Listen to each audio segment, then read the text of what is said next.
یو غلام دی او نوې مسلمان شوی دی چرته ورته کتلی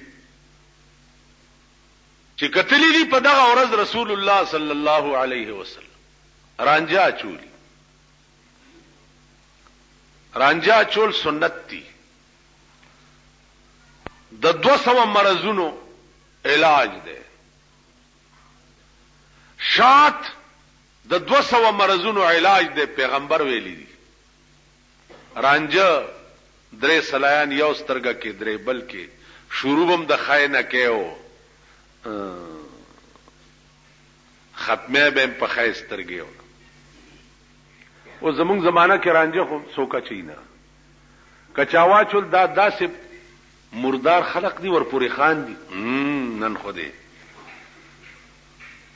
عام طور بعضی مليانو عادتي رانجه چول ډېر یا چي نه مولا ګوره نه چې دا چټاکې رانجار وخت پسترګو کې چول خان دی ورپورې سردار کونین با بلا ناغه رانجا چول. عزیزانو د دې داسې مثال دی لکه د مولانا الیاس رحمت الله علیه تبلیغی نصاب